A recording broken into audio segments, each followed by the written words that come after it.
Hello everyone, my name is Anaf. I'm an IELTS reading instructor from QEDS. আজকে আমরা নিয়ে এসেছি 7 দিন IELTS রিডিং এর একটি প্রিপারেশন প্ল্যান যেটা ফলো করলে আপনাদের ব্যান্ড 9 গ্যারান্টি হবে। তো চলুন আমরা ভিডিওটা শুরু করি।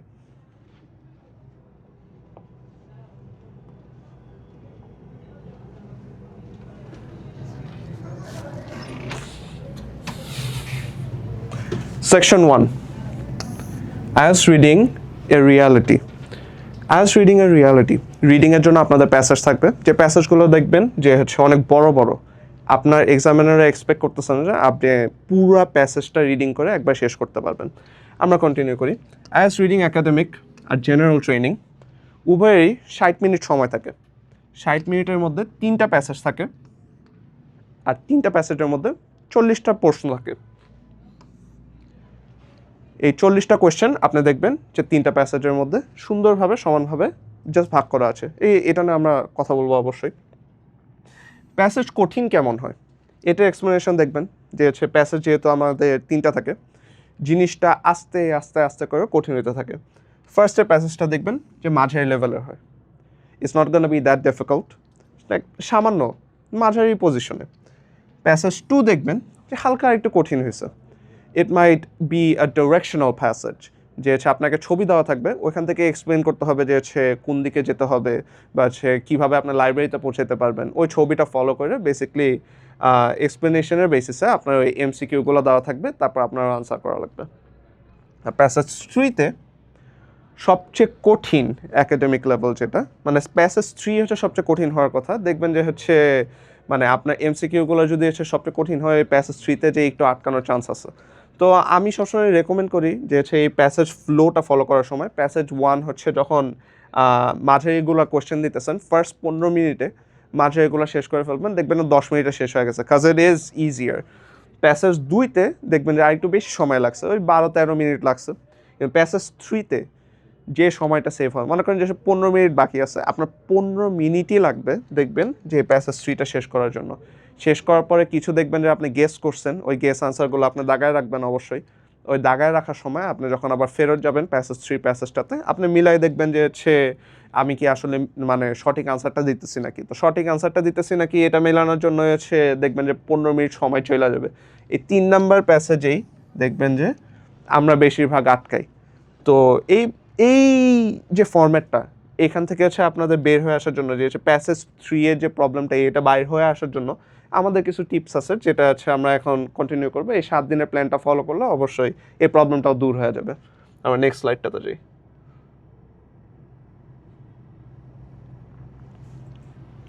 সবচেয়ে বড় সমস্যা যেটা, পুরো প্যাসেজ পড়তে চাওয়া। আপনি দেখছেন এক একটা রিডিং প্যাসেজ কত বড় বড়, যে মাঝারি, কঠিন বা সবচেয়ে কঠিন থাকলেও এই যে 3টা ভাগে ভাগ করা, তাও দেখবেন প্যাসেজগুলো প্রত্যেকটা মানে পুরা পেজ দেওয়ার পর আবার যদি হচ্ছে কম্পিউটার বেস পরীক্ষা দেন, দেখবেন আর নিচে স্ক্রোল করতে থাকতে হবে। এত বড় একটা প্যাসেজ রিডিং পড়া টাইম ওয়েস্ট করার কোনো দরকার নেই, এটা হচ্ছে সবচেয়ে বড় ভুল। তা বাদে কি আছে, ট্রু, ফলস, নট গিভেন, এগুলো গুলাই ফেলা। অনেক সময় সিনোনিম ব্যবহার করা হয়, অনেক সময় দেখবেন যে হচ্ছে মানে প্যাসেজের মধ্যেই নাই। অনেক সময় দেখবেন যে হচ্ছে ট্রু জিনিসটা সিনোনিম ব্যবহার করে এমনভাবে বলছে যে এটা ফলস মনে হইতেছে। তো এগুলো দেখবেন যে হচ্ছে হালকা পাতলা একটু গুলাই ফেলবেন, বাট প্র্যাকটিসের মাধ্যমে এগুলো ঠিক হয়ে যাবে, সমস্যা নেই। আমরা তাও আর দেখি আর কি কি ভুল করা হয়। সময়ের অভাবে শেষ প্যাসেজ ফাঁকা রাখা, এই যে এটা আমি বলবো সবচেয়ে বড় ভুল, যে হচ্ছে সময়ের অভাবে দেখবেন শেষ প্যাসেজটা হচ্ছে পড়া হইতেছে না। আর স্পেলিং আর গ্রামার মিস্টেক, এটা অন্য আরেকটা ভুল, যে দেখবেন যে হচ্ছে আমার ক্ষেত্রে যখন আমি পরীক্ষা দিয়েছিলাম, আমার হচ্ছে মিউজিয়াম বানানটা আমার মাথায় আসতেছিল না। তো মিউজিয়াম বানানটা মাথায় আসতেছিল না, আমি মিউজিয়াম বানানটা যখন লিখছি MUSUEM, এটা বানানটা আমি ভুল করে দিয়ে আসছি। তো এই ধরনের মিস্টেক আপনাদের করা যাবে না। সবসময় বানান দেখবেন যে ঠিক আছে নাকি, যদি কোনো কিছু না কনফিউজ থাকে, এখন তো হচ্ছে অটো কারেক্টের যুগ, যে সবসময় হচ্ছে অর্ধেক লিখলে দেখবেন যে অটো কারেক্ট করে ফেলতেছেন। তো এই অটো কারেক্টটা ফলো করলে দেখবেন যে আপনার বানান ঠিক রাখার স্কিলটা নয়তো নষ্ট হয়ে গেছে বেসিক্যালি। আমি বলবো যে সবচেয়ে ভালো হয় যদি আপনি হচ্ছে খাতার মধ্যে লেখা বা অটো কারেক্ট অফ করে লেখা যদি প্র্যাকটিস করেন, তাহলে দেখবেন যে হচ্ছে অনেকগুলো ভুল আপনি ধরতে পারতেছেন। এই তো মিউজিয়ামের বানান ভুল বা হচ্ছে অন্য কোনো কিছুর বানান ভুল, এগুলো আপনি ধরতে পারতেছেন। এগুলো ধরে তারপর তো ডিকশনারিতে সার্চ করবেন, গুগলে সার্চ করবেন, কারেক্ট যে হচ্ছে স্পেলিংটা ওইটা বের করবেন and then just keep practising on it. তা বাদেও এই 7 দিনে আমরা এই সমস্যাগুলো সলভ করার চেষ্টা করব। আমাদের এই প্ল্যানটা এভাবে বানানো হয়েছে যে এই যে বড় বড় ভুলগুলো আমরা আস্তে আস্তে দূর করব। এই 7 দিনের প্ল্যান কিভাবে ফলো করলে আপনাদের এই বড় সমস্যাগুলো দূর হবে এটা নিয়ে এখন আমরা কথা বলবো। তো চলুন আমরা কন্টিনিউ করি। সেকশন 2, 7 দিনের ডিটেইলড স্মার্ট প্ল্যান।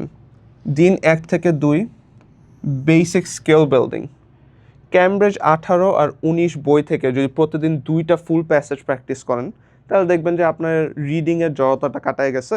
আর তার উপর দিয়ে হচ্ছে যখন রিডিংয়ে আনসারগুলো দিবেন আপনি আনসার দিতে দিতে বাই করতে পারবেন যে কোথায় ভুল হইতেছে, কোথায় ঠিক আছে, এগুলোর বেসিসে। তা বাদেও টাইমার 20 মিনিট করে সেট করুন। আমি বলবো 20 মিনিট করে না রেখে ওই তো 20 মিনিট ফার্স্টের দিকে রাখবেন, এরপর আস্তে আস্তে দেখবেন যে 15 মিনিটে নামায় আনবেন, 12 মিনিটে নামায় আনবেন। সবসময় স্পিডটা টেস্ট করবেন যে কত তাড়াতাড়ি আপনি শেষ করতে পারেন। এমনি করে করতে করতে দেখবেন যে আপনার প্র্যাকটিস হয়ে যাচ্ছে, আপনারা সুন্দর করে করতে পারতেছেন। এই রিডিং দেখবেন যে টাইমই লাগতেছে না। তা বাদেও ভুলের লিস্ট বানান। এই তো যখন আপনার ক্যামব্রিজের প্র্যাকটিসের সময়, ক্যামব্রিজ 18 আর 19-এর এই প্র্যাকটিসের সময় যখন 2টা করে রিডিং প্যাসেজ দেখতেছেন তখন দেখবেন অনেক ভুল হইতেছে। তো ওই ভুলগুলো সবসময় লিস্ট করবেন যে ভুলগুলো কেন হইতেছে, কোথা থেকে হইতেছে, বানান ভুল হইতেছে নাকি, বা ফিল ইন দ্য গ্যাপসে ভুল হইতেছে নাকি, এমসিকিউ টাইপের ভুল হইতেছে নাকি, আপনি কি MCQ A B C D 4টা অপশন আছে ওইটার মধ্যে আপনি কনফিউজ হইতেছেন নাকি। ওই কনফিউজ হইতেছেন যদি এই ভুলগুলো আপনি আগেই ধরতে পারেন এই 7 দিনের মধ্যে, তাহলে যেটা আপনি সবচেয়ে বড় ভুল করতেছেন, যে বড় ভুলটা আপনি সবচেয়ে বেশি করতেছেন, ওইটা নিয়ে আপনি যদি প্র্যাকটিস করতে থাকেন অবশ্যই ভুল জড়তাগুলো বের হয়ে আসবে। ওই তো এখন আমি বলবো যে এক্সেল ব্যবহারটা অনেকেই অনেক ভয় পায়, বাট এক্সেলে যদি আপনি ব্যবহার করেন আপনি নিজে দেখতে পারবেন যে কয়বার কোন ভুলটা করতেছেন। নোটবুকে লিখে রাখলে দেখবেন যে ওই তো লিখে রাখতেছেন কী কী ভুল হয়েছে, আপনার রেপিটেশনটা বারবার চেক করা লাগবে। এক্সেলে লিখে রাখলে it'll do it for you. So আমি বলবো যে Excel is a better option যদি আপনার কাছে এটা কমফোর্টেবল মনে হয়। তাও যদি মনে হয় যে হাতে লিখে আপনার আরও ভাল লাগে, আমি পার্সোনালি দেখেন যে জার্নালে লিখে রাখি বা কোনো নোটবুকে লিখে রাখি। এটা যদি করেন তাইলে দেখবেন যে তো আপনার কমফোর্টেবল যেটা ওইটাই আপনার সিলেক্ট করা উচিত। কেন ভুল হয়েছে এটা অবশ্যই লিখবেন। এক্সেলের একটা সাইডে অন্য একটা কলামে লিখে রাখবেন যে কেন ভুল হয়েছে। নোটবুকের নিচে বা নোটবুকের পাশে দাগ দিয়ে, এই যে এরকম করে যে আমি দাগাইতেছি, দাগ দিয়ে লিখে রাখবেন যে কেন ভুল হয়েছে। বানান ভুল হয়েছে নাকি, বানানের জন্য আপনি বিভিন্ন সাইনও ইউজ করতে পারেন। বানানের জন্য মনে করেন যে একটা সাইন দিলেন, তারপর মনে করেন যে জন্য মানে এমসিকিউ এর জন্য যেটা ভুল হইতেছে ওইটার জন্য একটা সাইন দিলেন। এরকম করে সাইন দিয়ে আপনার জিনিসটা আর কি মজার করে এটা শিখতে পারেন। তো এখন আমরা আরও কন্টিনিউ করি, নেক্সট স্লাইডটাতে যাই। দিন 3 থেকে 4, ট্রিক কোয়েশ্চেন টাইপ মাস্টারি। এই ট্রিক কোয়েশ্চেন টাইপগুলো আপনাদের যখন আমি সিনোনিমের কথাগুলো বলতেছিলাম, যখন বলতেছিলাম যে বড় ভুলগুলোর মধ্যে ট্রু, ফলস, নট গিভেন, এগুলোর মধ্যে আপনারা গোলায় ফেলেন এই সিনোনিমের কারণে, বা মনে করেন যে প্যাসেজে নাই দেখে, এগুলোর এক্সাম্পল আমরা আসতেছি। তা বাদেও দেখবেন যে এটা ট্রু নাকি না, ফলস নাকি না, সিনোনিমের বেসিসে এইসব ভুলগুলো মানে টেকনিক যেগুলো ট্রিক কোয়েশ্চেন, এগুলো আপনার যাচাই করা শিখতে হবে আর কি। এটার জন্য আমি বলবো যে 50টা প্রশ্ন প্র্যাকটিস, এই 3 থেকে 4 দিনে 50টা প্রশ্ন প্র্যাকটিস করবেন। জাস্ট দেখবেন যে ট্রিকগুলো কোথায়, যে কোন জায়গায় আপনাকে ধরতেছে। সিনোনিমে আটকাইতেছেন, যে মনে হয় যে একটা সার্টেন ওয়ার্ড যেটা আপনি বারবার শুনতেছেন, যেটা আপনার প্যাসেজে দেখছেন, মনে হইতেছে এটা অর্থ আপনি দেখতেছেন, কিন্তু অর্থতে ফোকাস করবেন না, দেখবেন যে ওয়ার্ডটা আছে নাকি, ঠিক আছে, ওয়ার্ডটা আছে নাকি। ওয়ার্ডটা থাকার পর তারপর মিনিং দেখবেন যে দুই কনটেক্সটে একইভাবে মিলায় নাকি পার সেন্টেন্সে। ওইটার বেসিসে তারপর হেডিং ম্যাচ করবেন, তারপর ইনফরমেশন দেখবেন। এগুলো নিয়ে আমরা সামনে কথা বলবো। এগুলো ম্যাচ করার সময় আপনি দেখবেন যে টাইটেল ম্যাচ করতেছে নাকি, টাইটেল অনুযায়ী হইতেছে নাকি। মনে করেন যে ডাক্তার নিয়ে কথা বলতেছে, ওইটার মধ্যে পেশেন্ট আছে, তো পেশেন্ট যদি আপনার কোশ্চেনে যদি পেশেন্ট থাকে তার মানে আপনার ওই ডাক্তারের প্যাসেজটার মধ্যেই আছে, তো অবশ্যই হেডিংগুলো দেখবেন। আর তা বাদেও সামারি আছে, ফ্লো চার্ট আছে, টেবল কমপ্লিশন। সামারির ব্যাপারটা দেখবেন যে it is much easier than others. আপনার প্যাসেজটা পুরো রিডিং পড়া লাগবে না, জাস্ট স্ক্যান করলেই দেখবেন যে সামারি থেকে আনসারটা বের হয়ে আসতেছে। ফ্লো চার্টের ক্ষেত্রে দেখবেন যে মাঝে মধ্যে একটু কমপ্লেক্স একটা ফ্লো চার্ট দিতে পারে, যে এই ধরনের ফ্লো চার্ট আপনি কখনো দেখেন নাই, যে সে বিভিন্ন ধরনের হচ্ছে মাঝে মধ্যে আমি দেখছি যে ডট চার্ট দেয়। এই ডট চার্টগুলো হচ্ছে অনেক আনকমন, বাট যদি দেয় তাহলে দেখবেন যে হচ্ছে ওইটা অনেকে কনফিউজড হয়ে যায়। সবসময় জাস্ট ট্রাই করবেন যে হচ্ছে এক্স আর ওয়াই অ্যাক্সিসের মধ্যে যে ওইটা নাম্বারগুলো দেওয়া আছে ওইটার বেসিসে আনসার দেওয়ার। আর তা বাদেও টেবল কমপ্লিশনে আপনি খালি টেবলে ফোকাস করবেন যে হচ্ছে কোনটার ডিটেল কী দেওয়া রাখছে ওইটার বেসিসে খালি এমসিকিউগুলো আনসার করবেন। হ্যাঁ, এটা আমি বলবো যে হচ্ছে এত ট্রিক কোয়েশ্চেনের যত টাইপ আছে এগুলো হচ্ছে 50টা করে প্র্যাকটিস করতে করতে আপনি দেখবেন, বুঝবেন, নোটবুকে লিখবেন বা হচ্ছে এক্সেলে লিখবেন যে কোন জায়গায় সবচেয়ে বেশি সমস্যা হইতেছে, এগুলোর বেসিসে তারপর হচ্ছে আগায় যাবেন। অবশ্য 50টা করে প্র্যাকটিস করতে করতে এই 3-4 দিনে দেখবেন যে হচ্ছে আপনি মাস্টার করে ফেলছেন বিষয়টা, যে হচ্ছে 3-4 দিনে দেখবেন যে যত হচ্ছে প্র্যাকটিস করছেন এই ফ্লো চার্ট বা হচ্ছে table completion, summary, it would be second nature to you, it would be much easier for you. প্রত্যেকটা বা এই 50টা পরে নেক্সট 50টা করার পর দেখবেন যে হচ্ছে ওকে ইটস মাচ ইজিয়ার। আগে হচ্ছে 30 মিনিট 40 মিনিট লাগছিল, এখন 20 মিনিট 15 মিনিট এরকম শেষ হয়ে যেতেছে। সো আমরা নেক্সট স্লাইডে যাই। দিন 5 আপনি চেষ্টা করবেন ভোকাবুলারি আর সিনোনিম প্র্যাকটিস।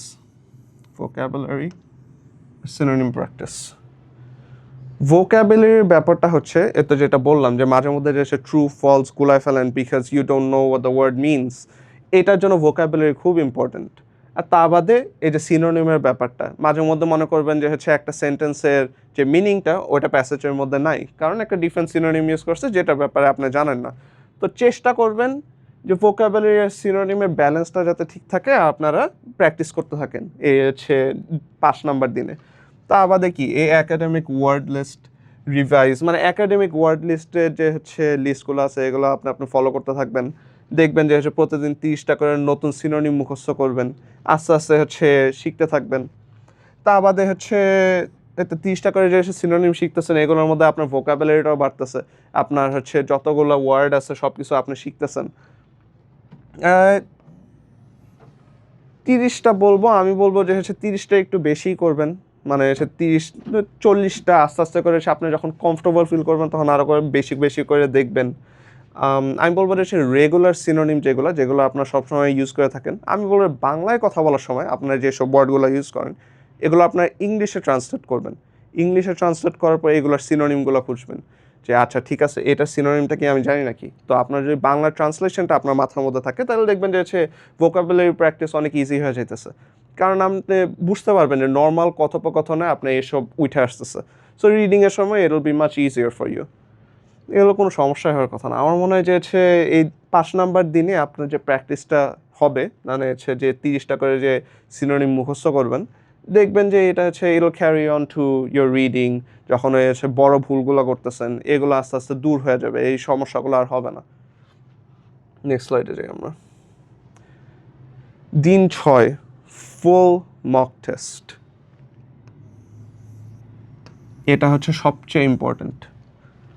আপনি এই পর্যন্ত যত ভুল করছেন, নোটবুকে লিখছেন বা এক্সেলে লিখছেন বা যেটা করছেন, আস্তে আস্তে দেখবেন যে হচ্ছে এই ভুলগুলো জড়ো হইতে হইতে আপনার দূর হয়ে গেছে প্র্যাকটিসের মাধ্যমে। যে 3 থেকে 4 দিনে আপনি যা যা করছেন, 1 থেকে 2 দিনে আপনি যা যা করছেন, এমনি করে দেখছেন যে ফলো করতে করতে করতে এইগুলো হচ্ছে সমস্যা সব দূর হয়ে গেছে। এই যদি হচ্ছে ফুল মক টেস্টটা দেন এই 6 নাম্বার দিনে, তখন আপনি দেখবেন যে আচ্ছা ঠিক আছে যেসব ভুলগুলো করছেন এগুলো হয় দূর হয়ে গেছে বা হচ্ছে কিছু পারসিস্ট করছে, তো ওইগুলো আবার এক্সেল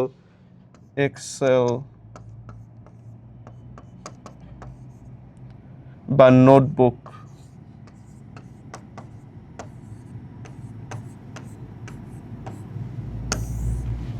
আবার লিখে রাখবেন। এক্সেলের ক্ষেত্রে আমি বলবো যে ফুল মক টেস্টটা দেওয়ার পর কোথায় কোথায় ভুল করছেন এগুলো আপনি এক্সেলে নোট করে রাখবেন। কেন ভুল করছেন ওটা অন্য একটা কলামে লিখে রাখবেন। নোটবুকের ক্ষেত্রে কোথায় কোথায় ভুল করছেন এটা তুলে রাখবেন। বানান ভুল হইলে অবশ্যই বানানটা প্র্যাকটিস করবেন। বানানটা প্র্যাকটিস করার পর যদি মনে করেন যে এমসিকিউতে ভুল করতেছেন তাহলে লিখে রাখবেন যে কোন টাইপের এমসিকিউতে ভুল করতেছেন। এটা কি সিনোনিমের জন্য, আপনার ভোকাবুলারি সমস্যার জন্য, নাকি অন্য কোনো প্রবলেমের জন্য, এটা আপনি চেক করবেন। তা বাদেও এটা একটা ফুল রিডিং টেস্ট দেখবেন যে 60 মিনিট সময় লাগবে আপনার। 7 দিনে এমনি তো আপনাদের অনেক কাজ থাকতে পারে। আমার মনে হয় যে একবারে রাতের বেলা যদি পারেন তাহলে হচ্ছে 60 মিনিট সময়টা যদি হচ্ছে আপনি আপনার নিজেকে দিতে পারেন, তাহলে দেখবেন যে হচ্ছে এমনিতে আপনি আগায় গেছেন। সো কোনো সমস্যা হওয়ার কথা না। তারপর 30 মিনিট ভুল অ্যানালাইসিস করবেন। 30 মিনিট এই যে বললাম যে এক্সেল নোটবুকে যেসব নোট করছেন এগুলো আপনি ভালো করে দেখবেন।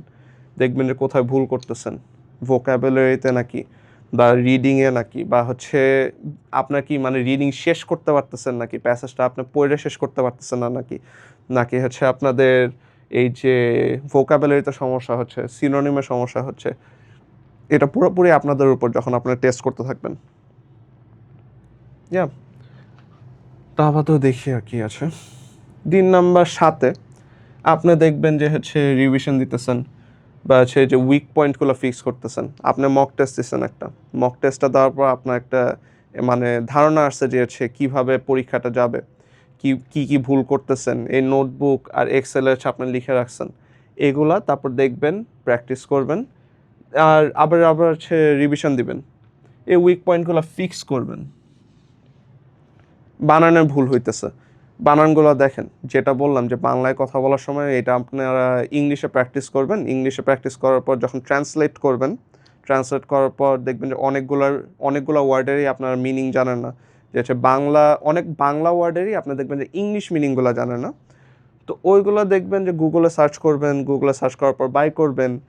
ওই বাই করার পর দেখবেন যে হচ্ছে ওই তো বুঝতে পারতেছেন যে হচ্ছে বানানটা কী হবে, ভোকাবুলারিটা কী, বা হচ্ছে এক্সপ্লেনেশনটা কীভাবে দিবেন। তো ওইটার বেসিস দেখবেন ট্রান্সলেশন করতে করতে করতে আপনার ভোক্যাবটা বাড়বে, আপনার হচ্ছে এই সিনোনিমের জানাশোনাটা বাড়বে। ওই ভোক্যাব মানে যেটা বাই করছেন, যে ওয়ার্ডটা বাই করছেন, ওইটা যদি হচ্ছে গুগলে সার্চ দেন সিনোনিমগুলো, অনেকগুলো সিনোনিম আসবে, ওইখান থেকে আরও অনেকগুলো ওয়ার্ড জানতে পারবেন। তো এমনি করে দেখবেন যে হচ্ছে আপনি সব সমস্যায় আস্তে আস্তে দূর হয়ে যেতেছে, যে বড় সমস্যাগুলো বিশেষ করে। তো অবশ্যই রিভিশন দিবেন, এরপর উইক পয়েন্টগুলো ফিক্স করবেন। শুধু ভুল হয়েছে এমন টাইপের প্রশ্ন প্র্যাকটিস। এমসিকিউতে যদি ভুল হয়ে থাকে, আপনি যদি বুঝেন যে হচ্ছে শুধু সিনোনিমের জন্য ভুল হইতেছে, যে হচ্ছে আপনি সিনোনিমটা ধরতে পারতেছেন না, বা হচ্ছে রিডিংয়ের জন্য ভুল হইতেছে, যে রিডিংয়ের প্যাসেজটা পড়ার পরও আপনার মানে হচ্ছে আপনি খুঁজে বের করতে পারতেছেন না যে হচ্ছে প্রবলেমটা কোথায়, বা হচ্ছে আরও অনেক ধরনের প্রবলেম হতে পারে, যে হচ্ছে আপনার ভোকাবুলারিটা মাথার মধ্যে আসতেছে না, যে হচ্ছে গিভেন নট গিভেন এটা কি আসলে প্যাসেজের মধ্যে দেওয়া আছে নাকি, আপনি খুঁজে পাইতেছেন না সময় মতো, বা সময়ের লিমিট পার করে যাইতেছে। এই ধরনের সমস্যাগুলো খালি চেষ্টা করবেন যে রিপিট করতে করতে, প্র্যাকটিস করতে করতে করতে করতে আস্তে আস্তে শিখবেন। এই যে শুধু ভুল হয়েছে এমন টাইপের প্রশ্ন, যে মনে করেন এমসিকিউ আপনি পারেন নাই, ঠিক আছে, যে এমসিকিউটা পারেন নাই, কেন পারেন নাই, সবসময় চেষ্টা করবেন যে কেন পারেন নাই এটা বাই করার জন্য। 4টা আনসার দেওয়া আছে, এ বি সি ডি। এই 4টা থেকে দেখবেন যে হচ্ছে এর মধ্যে যে আনসার দেওয়াটা, বির মধ্যে যে আনসার দেওয়াটা তার সাথে অনেক সিমিলার, যে এ আর বি এর আনসার প্রায় সেম। তখন আপনি কনফিউজ হয়ে যাবেন। এটা হচ্ছে সিনোনিমের প্রবলেমটা বেসিক্যালি। সি আর ডি এর আনসারটা আপনি নিজে বাই করতে পারছেন যে আচ্ছা ঠিক আছে, সি আর ডি এর আনসারটা এখানে হওয়া পসিবল না। কিন্তু আপনার সমস্যাটা কোথায় হইতেছে দেখেন, এ আর বি এর আনসারে সিনোনিমের প্রবলেম। তো এই টাইপের এমসিকিউ কোয়েশ্চেন বারবার প্র্যাকটিস করতে থাকবেন। বারবার প্র্যাকটিস করতে করতে করতে করতে দেখবেন যে আস্তে আস্তে সলভ হয়ে গেছে। এখন আর সামনে রিডিংয়েরটাতে আসি। রিডিংয়েরটাতে দেখবেন যে প্যাসেজ এত বড়, আপনি যদি পড়ে শেষ না করে সব কোশ্চেন আনসার না করতে পারতেছেন, দেখবেন যে হচ্ছে এটা কারণ হচ্ছে আপনার রিডিং অনেকক্ষণ ধরে পড়া লাগতেছে, বা আপনি ফুল প্যাসেজটা পড়ার চেষ্টা করতেছেন, যেটা I do not recommend, no one recommends it. আপনি সবসময় চেষ্টা করবেন স্ক্যানিং, স্কিমিং, জাস্ট কিওয়ার্ডগুলো কোথায় এগুলো খুঁজে বের করার চেষ্টা করবেন। এগুলোর বেসিসে জাস্ট হচ্ছে আগাইতে থাকবেন আর কি। আর তা বাদেও যদি দেখেন যে হচ্ছে রিডিংয়ের মনে করেন যে কিছু ওয়ার্ড আছে, ওই ওয়ার্ডগুলো আপনি বুঝতে পারতেছেন না, ওইগুলো দাগায় রাখবেন। আপনার মক টেস্ট শেষ হয়ে গেলে তারপর আপনার হচ্ছে গুগলে সার্চ দিবেন, এগুলোর মিনিংগুলো জানবেন, এগুলো সিনোনিমগুলো দেখবেন, কেন আপনি বুঝতে পারেন নাই, কেন এমসিকিউর সাথে হচ্ছে এই সিনোনিমগুলো মিলার কারণে আপনি হচ্ছে ধরতে পারেন নাই। True false, true false, true ফলসের কনফিউশনটা এটা খুব কমন, আপনি হচ্ছে রিডিংয়ে যখন হচ্ছে একটা প্যাসেজ পড়তেছেন দেখবেন যে হচ্ছে কিছু সেন্টেন্স পড়ার পর মনে হয় যে ও আচ্ছা ঠিক আছে it does SIM like it's true, but আপনি অবভিয়াস জিনিসটা মিস করবেন যে হচ্ছে ট্রু যে হয়েছে এটা ফ্যাক্ট বলে নেই, পুরো ফ্যাক্টটাই এখানে লেখা নেই, জাস্ট অর্ধেক প্যাসেজটা দেওয়া, জাস্ট অর্ধেক সেন্টেন্সটা দেওয়া। হ্যাঁ, তো ওই ক্ষেত্রে দেখবেন যে সেই জিনিসটা ফলস হওয়ার কথা কিন্তু আপনার ট্রু দিয়ে আসছেন। তো এই ধরনের সমস্যাগুলো, এই ধরনের কোশ্চেনগুলো আপনার দাগায় রাখবেন মক টেস্ট দেওয়ার পর।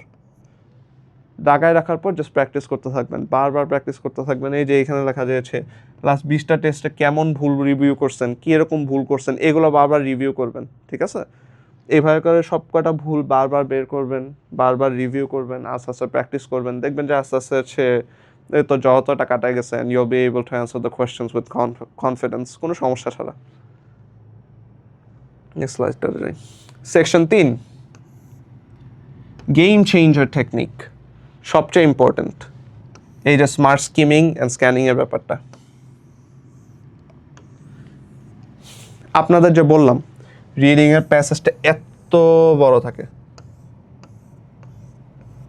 পুরা রিডিংয়ের প্যাসেজ আপনি কখনো পড়ে শেষ করতে পারবেন না, ঠিক আছে? তো সব সময় চেষ্টা করবেন স্কিমিং আর স্ক্যানিংয়ের জন্য। স্কিমিং আর স্ক্যানিং কি? স্কিমিং হচ্ছে পুরাটুকু খালি একবার দেখে যাবেন, যে কিওয়ার্ডগুলো খুঁজবেন, ঠিক আছে? কিওয়ার্ডগুলো খুঁজবেন। স্ক্যানিং হচ্ছে একবারে ডাইরেক্ট জাস্ট দেখবেন প্যাসেজগুলো কি, হেডিংটা কি, টাইটেলটা কি, এখানে ডাক্তার নিয়ে কথা বলতেছে নাকি, পেশেন্ট নিয়ে কথা বলতেছে নাকি, এখানে কোনো ইয়ার আছে নাকি, এগুলো বের করবেন। সেন্টেন্স স্ট্রাকচারটা কি, এক সেন্টেন্স থেকে আরেক সেন্টেন্সে যাওয়ার সময় ইজ অ্যান ইম্পর্টেন্ট সেন্টেন্স, সেটা কীভাবে বুঝবেন? কিওয়ার্ডগুলো দেখবেন। কারোর নাম আছে নাকি, কারো বছর মানে কোনো বছর দেওয়া আছে নাকি, কোনো নাম্বার আছে নাকি, লাইক নাম্বার বলতে কি 10% or 15% or হচ্ছে any other number like a year 1992 etc. এরকম করে আপনি দেখবেন। এই দুইটাই খালি হচ্ছে দেখলে দেখবেন যে হচ্ছে পুরা প্যাসেজটা রিডিং পড়া লাগতেছে না, বারবার প্যাসেজ রিডিং পড়া লাগতেছে না, আপনার সময়টা কমে আসতেছে। 20 মিনিট যেটা আপনার লাগতো, যে সমস্যাটা আপনাদের ছিল ওটা দেখবেন যে এসে 10 মিনিটে নেমে আসছে, 10 মিনিটে আপনি সব আনসার করে ফেলছেন কোনো সমস্যা ছাড়া। তো এটার জন্য সবচেয়ে বড় এটা বাদেও মানে হচ্ছে আপনি যা ইউজ করতে পারেন যে প্রথমে প্রশ্নগুলো 1 মিনিট স্ক্যান করুন। এই যে 1 মিনিট প্রথমে প্রশ্নগুলো আগে দেখবেন, 1 মিনিটের মধ্যে 1 মিনিট স্ক্যান হয়ে গেলে তারপর আপনি রিডিংয়ে যাবেন, রিডিংয়ে তারপর খালি স্কিম করে যাবেন, স্কিপ করে দেখবেন, কিওয়ার্ডগুলো মিলাবেন, যে কোয়েশ্চেনটা থাকবে কোয়েশ্চেনের হচ্ছে দেখবেন যে হচ্ছে কোনো জায়গায় মেনশন দেওয়া আছে নাকি, ডাক্তারের মেনশন দেওয়া আছে নাকি, পেশেন্টের মেনশন দেওয়া আছে নাকি। যদি কোশ্চেনের মধ্যে ডাক্তার আর পেশেন্ট থাকে তাহলে আপনি রিডিংয়ের প্যাসেজেও দেখবেন যে কোথায় ডাক্তার আর পেশেন্টের মেনশনটা দেওয়া। তো এমনি করে আপনি দেখবেন। তা বাদেও দেখবেন যে হচ্ছে কিওয়ার্ডের মধ্যে কী কী পড়েন, নাউন, নাম্বার, নেম, ডেট, এই যে আমরা যে এখানে এক্সাম্পল দিলাম। তা বাদেও হচ্ছে প্যাসেজ পুরা পড়বেন না, আর শুধু হচ্ছে কিওয়ার্ড আশেপাশে পড়বেন। তো যেটা বললাম যে কিওয়ার্ডগুলো খালি দেখবেন। পুরা প্যাসেজ এত বড় বড় প্যাসেজ, আপনাদের 3টা প্যাসেজ থাকবে, একটা মাঝারি লেভেলে থাকবে, একটা হচ্ছে কঠিন লেভেলে থাকবে, ওটা লাস্টেরটা একবার সবচেয়ে কঠিন থাকবে। তো ওগুলো দেখবেন পুরো পড়তে যাই মাঝে মধ্যে দেখবেন দাঁত ভেঙে যাইতেছে, অ্যান্ড এগুলোর দরকার নেই। তো জাস্ট যদি হচ্ছে কিওয়ার্ডগুলো আপনারা খুঁজে বাই করে নিচে দাগায় রাখেন আর প্রশ্নের সাথে যদি মিলান তাহলে দেখবেন যে হয়ে গেছে, পুরো প্যাসেজটা রিডিং পড়ার দরকার নেই। আমরা হচ্ছে অল্প একটু পড়লেই, আপনারা যখন কোনো মুভি দেখবেন, মুভি স্টার্টিংয়ে কিছু পার্ট দেখার পরে আপনারা বুঝতে পারতেছেন যে আচ্ছা ঠিক আছে সামনে কী হইতে পারে। হ্যাঁ, এটাকে আমরা ফোরশ্যাডোয়িং বলি। আমরা আমাদের নিজের মতো যখন মাথার মধ্যে কোনো কিছু দেখি, হ্যাঁ, আপনি নিজে বুঝতে পারবেন যে আচ্ছা ঠিক আছে আমি জানি যে আচ্ছা এখন নেক্সটে কী হবে, যদি আপনার এক্সপিরিয়েন্সটা থাকে। এটা মুভি হোক, গল্প হোক, বা হচ্ছে রিয়েল লাইফ এক্সপিরিয়েন্সই হোক না কেন। তো রিডিংয়ের ক্ষেত্রেও সেম, ও গল্পই রিডিং পড়তেছেন, ফার্স্টে একটু পর পর আপনি বুঝতে পারবেন যে আচ্ছা ঠিক আছে এই স্টোরিটা কোথায় যাইতেছে। তখন বুঝতে পারার পর আপনি খালি দেখবেন যে কোশ্চেনের সাথে মিলটা কোথায় পড়তেছে, আপনার কিওয়ার্ডে মিল পড়তেছে নাকি, কিওয়ার্ড বলতে কি এই যে নাউন, নাম্বার, নেম, এগুলোতে মিল পড়তেছে নাকি, কোশ্চেনটা কী নিয়ে বলতেছে, কনটেক্সটে মিল পড়তেছে নাকি। ওই তো আমি বারবার ডক্টর পেশেন্টের কথাটাই বলি, ডক্টর পেশেন্টের কথাটা যদি প্যাসেজে মনে করেন যে খালি ফার্স্ট পার্টটাতে আছে, তার মানে আপনার আনসারও খালি ওই ফার্স্ট পার্টের মধ্যে। তো অন্য করে কন্টিনিউ করবেন। প্যাসেজ কখনো পুরাটা পড়বেন না। প্যাসেজ পড়তে গেলেই দেখবেন যে আপনার এই 20 মিনিট খালি 3টা প্যাসেজ পড়াতেই চলে গেছে। Technique 2, a true false not given, এগুলো আর কি হচ্ছে প্র্যাকটিস করা। এই ট্রু ফলস নট গিভেন দেখবেন সবাই গুলায় ফেলে for some reason. Well, not for some reason, we know the reasons. True আর ফলস গুলায় ফেলে কেন? সিনোনিমের ভুলের কারণে। সিনোনিম, আপনার অজানা কোনো একটা সিনোনিম ইউজ করছে আপনার হচ্ছে ট্রু আর ফলসের কোয়েশ্চেনে, এটার কারণে আপনি হচ্ছে প্যাসেজে খুঁজতেই আছেন, দেখতেছেন যে প্যাসেজে পাইতেছেন না, তো আপনি কনফিউজ হয়ে মনে করেন আচ্ছা ঠিক আছে যে হচ্ছে এটা প্যাসেজে নাই, সো ইটস নট গিভেন। আর যদি কোনো ফ্যাক্ট হয়ে থাকে তাহলে ওইটা আপনি পাইতেছেন না, কারণ হচ্ছে এটা সিনোনিম ইউজ করছে, তো ফলস। এটা ভুল আনসারটা দিয়ে আসলেন। এই ভুলটা যাতে না করেন এটার জন্য আমি বলবো জাস্ট প্র্যাকটিস ছাড়া আর কোনো উপায় নেই। আপনারা খালি এসে আপনাকে তো যে টিপসগুলো আছে এগুলো বলতে পারবেন, কীভাবে আপনার এই প্র্যাকটিসটা আরও সহজ করতে পারেন, কীভাবে এই প্র্যাকটিসটা আরও দ্রুত হবে, এগুলাই আমরা বলতে পারি। উদাহরণ দিয়ে যদি আমরা বুঝাই, many scientists believe that climate change is caused by human activity. এই প্যাসেজের মধ্যে দেখবেন যে হচ্ছে ওই তো climate change is caused by human activity, আপনার হচ্ছে ট্রু নাকি ফলস নাকি নট গিভেন এটা হচ্ছে লেখা থাকবে, ঠিক আছে? নেক্সট লাইনের মধ্যে গেলে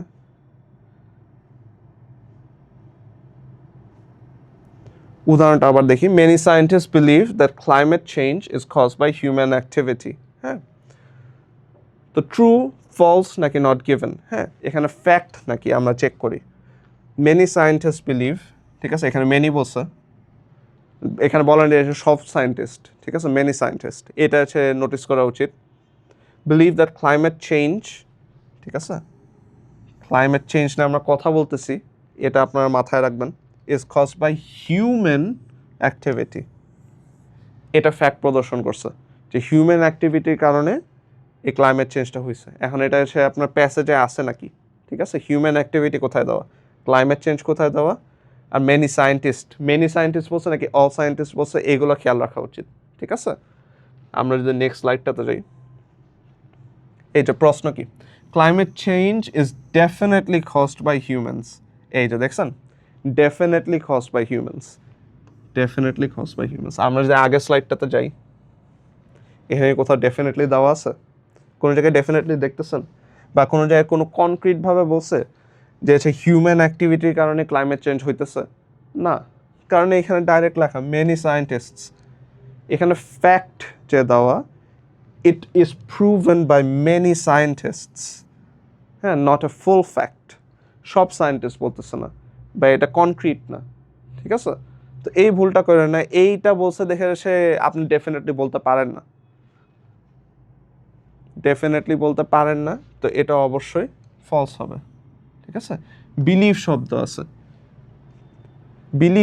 আছে এক্স্যাক্টলি, এখানে কিন্তু কোনো ডেফিনেটিভ প্রুফ নাই, এখানে কোনো জায়গায় ডেফিনেটলি লেখা নেই, বিলিভ, যে মেনি সায়েন্টিস্ট বলছে যে বিলিভ করে, এখানে কিন্তু অল সায়েন্টিস্ট বলে নাই যে হচ্ছে definitely, all scientist definitely say that climate change is caused by human activity, এরকম কোনো কিছু বলা নেই, এটা নোটিস করবেন।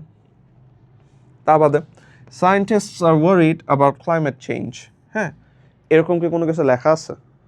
আমরা আগের প্যাসেজটাতে আবার যাই, many scientist believe that climate change is caused by human activity, এখানে কোথাও লেখা আছে যে সায়েন্টিস্টরা ওয়ারিড বা সায়েন্টিস্টদের হচ্ছে কোনো প্রবলেম আছে এই বিষয়টা নিয়ে? জাস্ট ফ্যাক্ট প্রদর্শন করছে, মেনি সায়েন্টিস্ট কি বিলিভ করে এটা এক্সপ্লেন করছে, তো ওইটার বেসিসে তারপর বলছে যে হচ্ছে তো human activity is the reason for climate change. এটা কোথাও দেওয়া নাই প্যাসেজে, তো কি হবে? Not given. It isn't anywhere in the passage, তো এটা যখন আপনি দেখবেন তখনই বুঝবেন যে ইটস নট গিভেন। হ্যাঁ, এখানে কোনো সিনোনিমের ব্যাপার নাই, বা হচ্ছে কোনো মানে আপনার ভোকাবুলারি লিমিটের ব্যাপার নাই, জাস্ট প্যাসেজে ক্লিয়ারলি নাই, এর জন্য নট গিভেন। হ্যাঁ, human activity contributes to climate change, এটা আবার ট্রু। কারণ কি জানেন? এই যে many scientist believe that climate change is caused by human activity, হ্যাঁ এটার বাহাইন্ডে তো রিজন আছে, রাইট? যে হিউম্যান অ্যাক্টিভিটির কারণে তো হচ্ছে লাইক একটা কজ, যেহেতু মেনি সায়েন্টিস্ট বিলিভ করে, হ্যাঁ ইটস আ ফ্যাক্ট দ্যাটস দেয়ার, হ্যাঁ, অ্যান্ড ইটস আ কজ। তো হিউম্যান অ্যাক্টিভিটির কারণে একটা কিছু হইতেছে, এখানে এটা পুরোপুরি হিউম্যান অ্যাক্টিভিটির কারণে না, কিন্তু একটা কিছু হইতেছে, তো ওইটার বেসিসে আপনি আনসারটা দিচ্ছেন true. Human activity contributes to climate change, তাই এটা ট্রু হবে। ঠিক আছে, তো এটা হচ্ছে ট্রু ফলস নট গিভেনের যে প্রবলেমগুলো, এটা যদি এড়াই যেতে চান, দ্যাটস দ্য রিজন। ঠিক আছে, এভাবে আপনার প্র্যাকটিস করলেন, দেখবে যে হচ্ছে হয়তো আর কোনো প্রবলেম হইতেছে না। আমি বলবো যে হচ্ছে ট্রু ফলস নট গিভেন হচ্ছে যদি 20টা 50টা করে এমনি করে প্র্যাকটিস করেন, যে হচ্ছে রুটিনটা দিয়ে দিচ্ছে ওইটার বেসিসে, তো এই প্রবলেমগুলো আর হবে না। যে প্রবলেমগুলো এখানে বললাম এগুলো হচ্ছে নোট করে রাখবেন, যে ভুলগুলো করতেছেন ডেফিনেটলি কারণে করতেছে নাকি বিলিভের কারণে করতেছে নাকি, বা হচ্ছে এই যে human activity contributes to climate change এটা নট গিভেন দিছে নাকি, এইগুলার বেসিসগুলো আপনারা নোটবুকে লিখবেন, এক্সেলে লিখবেন, তারপর রিজনিংগুলো সাইডে লিখবেন, এরপর এগুলো খালি প্র্যাকটিস করতে থাকবেন over and over again, just keep doing it, দেখবেন যে আস্তে আস্তে হয়ে গেছে। আমরা নেক্সট স্লাইডে যাই। Technique 3, matching heading. এই যে হেডিংস ম্যাচ করার যে ব্যাপারটা, এর সিক্রেটটা হচ্ছে প্রত্যেক প্যারাগ্রাফের প্রথম ও শেষ লাইন ভালো করে পড়ুন। প্রত্যেক প্যারাগ্রাফের প্রথম ও শেষ লাইন ভালো করে পড়ুন। আমরা রিডিং নিয়ে কথা বলতেছি, রাইট, বাট রাইটিংয়ের সময় আপনি দেখবেন আপনার ইনস্ট্রাক্টর সবসময় আপনাকে বলবে যে ফার্স্টের যে ইন্ট্রোডাকশনটা আর লাস্টের যে কনক্লুশনটা সবসময় ঠিকভাবে দিতে, ক্লিয়ার করে এক্সপ্লেইন করে দিতে। তো এটা কারণটা হচ্ছে কারণ যখন আমরা রিডিং পড়ি, হ্যাঁ, সব ইনফরমেশনগুলো ইন্ট্রোডাকশনে দেওয়া থাকে, হেডিংয়ে দেওয়া থাকে, বা হচ্ছে একবার শেষের দিকে দেওয়া থাকে। তো সবসময় চেষ্টা করবেন যে প্যাসেজের ফার্স্টের লাইনটা আর শেষের লাইনটা ক্লিয়ার করে বুঝলেই দেখবেন যে আপনার কোয়েশ্চেনে অনেক আনসার পাওয়া যেতেছেন, যে কাহিনীটা কী নিয়ে। ওই যে আপনাদের যে ফোরশ্যাডোইংয়ের ব্যাপারটা বললাম, যে গল্পটা পড়ার পরে আপনি মানে কিছুটা পড়ার পরে আপনি বুঝতে পারতেছেন যে পরে যে কী হবে।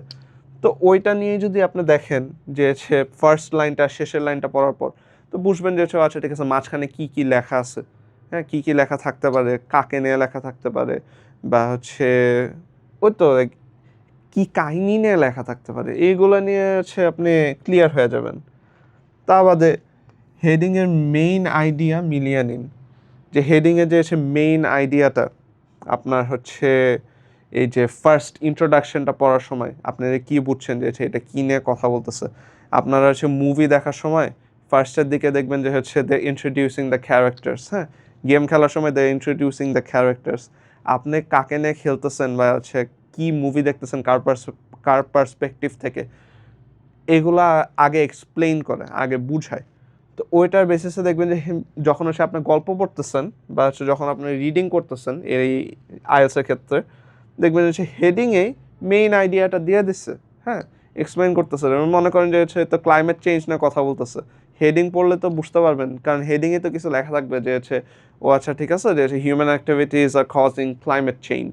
ওইখান থেকে দেখবেন যে কন্টিনিউ করতে করতে আপনি হচ্ছে আইডিয়াটা পেয়ে গেছেন যে প্যাসেজটা কী নিয়ে, ফোরশ্যাডোইংটা আপনার মাথার মধ্যে আছে।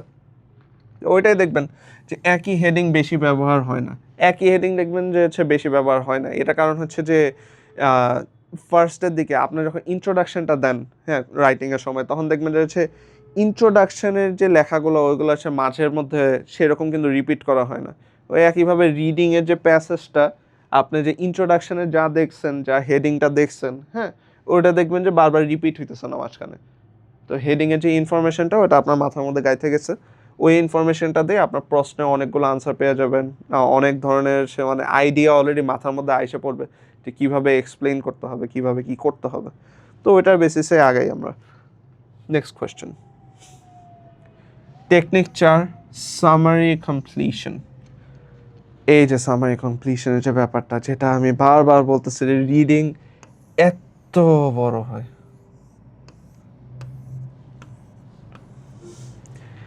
এত বড় রিডিং আপনি কেন পড়বেন, তাই না? এত টাইম কেন দিবেন? আপনার তো সময় অনেক লিমিটেড, প্রত্যেক সেকশনের জন্য 15 মিনিট করে, 20 মিনিট করে এরকম।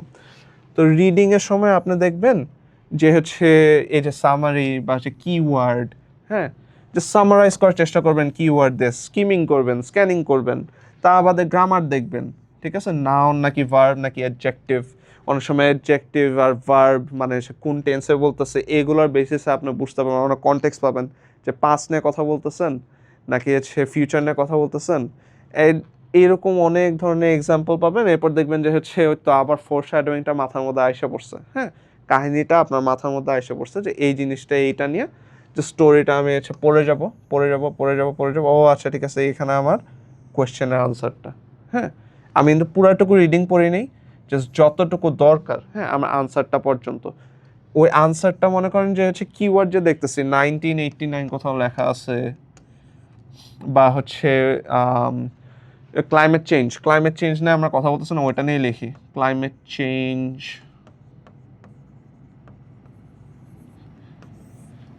চেঞ্জ কোথাও লেখা আছে। তো ক্লাইমেট চেঞ্জ ওয়ার্ডটা কোনো হচ্ছে রিডিংয়ের মধ্যে পাইছেন, হ্যাঁ, ওই ওয়ার্ডটার আশেপাশেই দেখবেন, ওই সেন্টেন্সটার আশেপাশেই দেখবেন যে সে আপনার আনসারটা পেয়ে গেছেন, বুঝছেন। একইভাবে 1989-এর ক্ষেত্রেও সেম। তা বাদেও নাউন আছে অনেক ধরনের, ভার্ব আছে অনেক ধরনের, কারণ নাম থাকতে পারে, অ্যাডজেক্টিভ আছে, হ্যাঁ, হি শি এরকম অনেক কিছু দেওয়া থাকতে পারে। ওইগুলো তারপর খালি কানেক্ট করে আপনি বাই করবেন। তা বাদে কি প্যাসেজ থেকে এক্স্যাক্ট শব্দ বা সিনোনিম ব্যবহার করুন, ঠিক আছে। প্যাসেজ থেকে এক্স্যাক্ট শব্দ বা সিনোনিম, এই যে বললাম যে ক্লাইমেট চেঞ্জ, হ্যাঁ, এই এক্স্যাক্ট শব্দটা ব্যবহার করতে পারেন। বা সিনোনিমের ব্যবহার, যে সিনোনিম হচ্ছে কোন ক্ষেত্রে ইউজ করা হইতেছে। সিনোনিম হচ্ছে মানে ওই যে আগে যে আমরা কোশ্চেনে দেখছিলাম, দাঁড়ান আবার দেখাই, এটা খুব ইম্পর্টেন্ট। এই যে বিলিভ, রাইট, এটা ডেফিনেটলি ইউজ করছে, হ্যাঁ, এটা তো হচ্ছে আপনার সিনোনিম না, এটা হচ্ছে মানে ডিফারেন্ট একটা ওয়ার্ড পুরো ইউজ করছে। Believe and definitely are not the same, এই কারণেই দেখবেন যে এটা ফলস। তো এরকম করে আপনাকে আরও অনেক ট্রিক করার চেষ্টা করবে, আর অনেক কনফিউজ করার চেষ্টা করবে। তো ওইগুলো যাতে না হয় জাস্ট নোটিসটা রাখবেন, দ্যাটস ইট। দেখি matching headings, summary completion, timing management আমরা আসতেছি। এখন আমরা সামারি কমপ্লিশনটা শেষ করে নিই। এই যে সামারি কমপ্লিশনটা আপনি যখন এসে ফার্স্ট প্যাসেজটা পড়ছেন, ওইটার মাধ্যমে আপনি বুঝতে পারছেন যে সে অলরাইট আমার আনসারগুলো এখানে আছে, like they are using certain verbs and nouns, or হচ্ছে দ্য এক্সাক্ট ওয়ার্ডস না ইউজ করলে হয়তো বিলিভ ইউজ করছে, হ্যাঁ, নট ডেফিনেটলি, আর ডেফিনেটলি ইউজ করছে, নট বিলিভ। এগুলোর বেসিসে আপনি দেখবেন যে আনসার পেয়ে গেছেন। So it's not gonna be difficult for you. আপনি যদি প্র্যাকটিস করতে থাকেন, বারবার খালি প্র্যাকটিস, দেখবেন যে আপনি হয়ে গেছে। আপনি হচ্ছে নয়তো একটু চিন্তা করে দেখেন, যদি 20টা মক টেস্ট দেওয়ার পর হচ্ছে আপনি মেইন পরীক্ষাটা দেন, অবশ্যই মানে 20টা মক টেস্টে ফার্স্ট মক টেস্টে যে ভুল হয়েছে এটা সেকেন্ড মক টেস্টে হবে না, সেকেন্ড মক টেস্টে যে ভুল হয়েছে এটা থার্ড মক টেস্টে হবে না। এরকম করে প্র্যাকটিস করতে you will be able to ace your exams কোনো প্রবলেম ছাড়া। তা আমাদের টেকনিক 5, টাইম ম্যানেজমেন্ট স্ট্র্যাটেজি, এটা খুবই ইম্পর্ট্যান্ট। আপনাদের যে সে 20 মিনিটে শেষ করার কথাটা বলতেছেন, 20 মিনিটেরটা আপনি 15 মিনিটে ধরার চেষ্টা করবেন, বা 15 মিনিটেরটা 12 মিনিটে ধরার চেষ্টা করবেন। এইগুলার যে কনসেপ্টটা সবসময় চেষ্টা করবেন যে যত কম সময়ে ধরা যায়, ঠিক আছে। প্যাসেজ 1 16 থেকে 17 মিনিট, রাইট, 16 থেকে 17 মিনিট আপনার সময় ধরে রাখতেছেন। আপনার ফার্স্টে ট্রাই করবেন যে 17 মিনিটে শেষ করতে পারতেছেন নাকি। 17 মিনিটে যদি শেষ করতে পারেন, চ্যালেঞ্জ করবেন নিজেকে, 15 মিনিটে শেষ করতে পারতেছেন নাকি, হ্যাঁ, 16 মিনিট বাদ দেন, 15 মিনিটে শেষ করতে পারতেছেন নাকি। আপনার 2 মিনিট কাটায় আনতেছেন, আই ডোন্ট নো, আপনারা হচ্ছে স্পিড রানারদের ব্যাপারে জানেন নাকি, হচ্ছে যে কোনো হচ্ছে গেম বা যে কোনো কিছুর জন্য দেখবেন যে হচ্ছে অনেকে চায় যে অনেক তাড়াতাড়ি জিনিসটা শেষ করার জন্য, হ্যাঁ, অনেক তাড়াতাড়ি মনে হচ্ছে স্পিড বুক রিডিংও হয় অনেক, যে যত তাড়াতাড়ি বই শেষ করে ওই বইয়ের ইনফরমেশনগুলো আর কি এক্সপ্রেস করতে পারে। তো ওইগুলোর জন্য আপনি দেখবেন যে আস্তে আস্তে করে কিন্তু প্রথমবারে কিন্তু সে আপনার মনে ওদের 2 ঘন্টা লাগছিল, ওদের 3 ঘন্টা লাগছিল, এরপর এটা 1 ঘন্টায় নামে আনছে, 15 মিনিটে 30 মিনিটে নামে আনছে, 15 মিনিটে নামে আনছে, 10 মিনিটে নামে আনছে, এরকম করে কমাইতে প্যাসেজও আপনি দেখবেন যে স্পিড রিডিং করতে পারবেন কোনো প্রবলেম ছাড়া।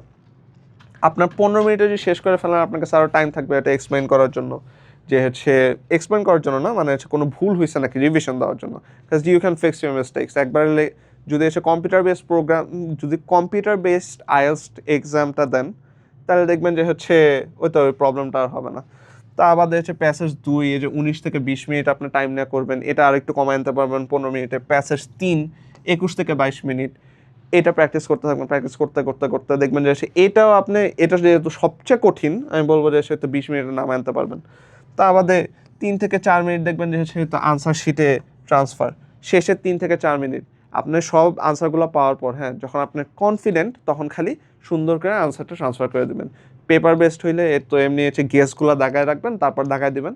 আর কম্পিউটার বেসড হইলে প্রথমে হচ্ছে দাগায় নেওয়ার পরে আপনার নেক্সট প্যাসেজে যাইতে হয়, যেহেতু আমি বলবো যে হচ্ছে প্রথমে দাগায় নেবেন, আপনার কাছে যে হাতে সময়টা থাকবে ওইটার বেসিসে আপনি রিভিশন দিয়ে তারপর আবার হচ্ছে দাগাবেন আর কি। আপনার মানে প্রশ্নের ফিল আপ চাইছে এই যে এ বি সি ডি এগুলো আপনি হচ্ছে এই যে যখন ফিল আপ করতে দিবে কম্পিউটারে আপনি বি যদি সিলেক্ট করেন তো ভয় পাবেন না, মানে বি মনে করেন যে ভুল আপনি সে পরে বুঝতে পারছেন, তো ওইটা তারপরে রিমুভ করে আপনি এ দিতে পারবেন, এই যে এ। সো এইটার কারণেই এই যে ফার্স্টের বেসিসে প্রত্যেক প্যাসেজের জন্য আপনি আগে আগে শেষ করে ফেলার চেষ্টা করবেন, তারপর আপনি দেখবেন যে হচ্ছে এই যে কারেক্ট আনসার কি না আপনি এসে পরে বুঝতে পারতেছেন নাকি ভুল হয়েছে নাকি ওগুলো ঠিক করে দেবেন। আর নেক্সট স্লাইডে যাই। সেকশন 4 কম মিস্টেকস ও এড়ানোর উপায়। হ্যাঁ, নিজের জ্ঞান দিয়ে উত্তর দেওয়া ও সব উত্তর প্যাসেজে থাকবে। আবার কমন মিস্টেক আর যেটা আছে আপনারা এড়ানোর চেষ্টা করবেন যে হচ্ছে এই যে সব ধরনের ভুল, সব ধরনের জ্ঞানের আপনার নিজের মনে হবে যে ও আচ্ছা ঠিক আছে এটা ঠিক আছে, আপনার স্পিকিং মানে পুরো রিডিংয়ের মধ্যে এটা দেওয়া নাই কিন্তু সে আপনার কমন সেন্সের মধ্যে যেটা মাথায় বলতেছে যে হ্যাঁ এটা ঠিক আছে, হ্যাঁ এরকম হবে না। রিডিংয়ে যদি দেওয়া থাকে যে হচ্ছে পানি হচ্ছে নীল কালারের বা পানি হচ্ছে সাদা কালারের, রিডিংয়ে যেটা দেওয়া থাকবে ওইটাই আনসার। হ্যাঁ, পানি যদি সাদা কালারে লেখা থাকে তো পানি সাদা কালারের, ওইটা ট্রু নাকি ফলস এটা আপনার মানে তো কমন সেন্সের উপর আর কি ডিপেন্ড করবে না, এটা হচ্ছে আপনার প্যাসেজে যেটা লেখা থাকবে ওইটার উপর ডিপেন্ড করবে। স্পেলিং ভুলের কারণে ওইটা যেটা বললাম যে মিউজিয়াম বানান ভুল করছিলাম, যে এই মিউজিয়াম বানানটা যাতে ভুল না হয় এই ভুলগুলো দূর করার জন্য যে কমন মিস্টেকগুলো এগুলো হচ্ছে প্র্যাকটিস করে বাই করার জন্য। তা বাদে হচ্ছে একটা প্রশ্নে 3 থেকে 4 মিনিট সময় নষ্ট করা, যে একটা প্রশ্ন দেখবেন যে 3 থেকে 4 মিনিট খালি সময় নষ্ট করতেছেন যে ও আচ্ছা ঠিক আছে আমি পারতেছি না, আপনি এসে গেস করে নেক্সট কোয়েশ্চেনটাতে না যে ওই একটা কোয়েশ্চেনে আপনি বারবার দেখতেছেন নিজেকে, your beating your self up, আপনি এসে সঠিক আনসারটাও পাইতেছেন না আর সে নেক্সট কোয়েশ্চেনটাতেও যাইতেছে না, ওই তো that's not good for you. তো এটা করবেন যে না করতে। তা বাদে হচ্ছে যে প্যাসেজে হচ্ছে 3 আগে পড়া বা হচ্ছে আত্মবিশ্বাস কমে যাওয়া, যে প্যাসেজ 3 যদি হচ্ছে সবচেয়ে কঠিনটা আগে করার চেষ্টা করেন তাহলে দেখবেন যে হচ্ছে এমনিতেই সেলফ কনফিডেন্সটা একটু কমে আসছে। তো আমি বলবো যে হচ্ছে সবসময় ইজিটা করতে করতে করতে তারপর হার্ডেরটাতে যাওয়া, এই তো লাস্ট প্যাসেজে আর কি। আমরা নেক্সট স্লাইডে যাই। Section 5 last minute preparation tips. হ্যাঁ, একবার লাস্ট মিনিটে কী করা যেতে পারে, প্রতিদিন 1 ঘন্টা করে রিডিং প্র্যাকটিস করুন। হ্যাঁ, একবার লাস্ট মিনিটে সবার আগে 1 ঘন্টা করে রিডিংটা প্র্যাকটিস করবেন যাতে রিডিং আপনার ফাস্ট পড়তে পারতেছেন। হ্যাঁ, এত বড় প্যাসেজটা আপনি স্কিম করতে পারতেছেন, স্ক্যান করতে পারতেছেন, যতগুলো কিওয়ার্ড আছে এগুলো বাই করতে পারতেছেন, এগুলো দেখবেন। তার বাদে academic word list, common IELTS, synonym revise, এগুলো হচ্ছে রিভাইজ করার চেষ্টা করবেন। কমন আইএলসের সিনোনিমগুলো দেখে যাবেন, একাডেমিক ওয়ার্ড লিস্টটা আবার প্র্যাকটিস করে যাবেন, and then just continue from there. পরীক্ষার দিন সকালে হালকা একটা প্যাসেজ প্র্যাকটিস করবেন। পরীক্ষার দিন আমি বলবো যে হালকা একটা প্র্যাকটিস বলতে হচ্ছে মাত্র 2টা প্যাসেজ আমি বলবো যে দেখে যেতে, ওইটার বেসিসে তারপর আগায় যেতে। আর ঘুম কমপক্ষে 7 ঘন্টা নিন। যদি ভালোভাবে ঘুমায় পরীক্ষা না দেন পরের দিন পরীক্ষা দেওয়ার সময় মনে হবে যে হচ্ছে অনেক টায়ার্ড বা হচ্ছে আপনার কনসেন্ট্রেশনটা কি 100% থাকবে না। আপনি যতই প্র্যাকটিস করেন যে পরীক্ষার দিন আপনি টায়ার্ড থাকেন তাহলে দেখবেন যে কনসেন্ট্রেশনটা হারায় ফেলাইতেছেন আর ছোটোখাটো ভুল করতেছেন। তো এগুলো বলবো যে হচ্ছে লাইক কনসিডারেশনে নিতে পরীক্ষার আগে। Yeah, that's all. Thank you very much for your time.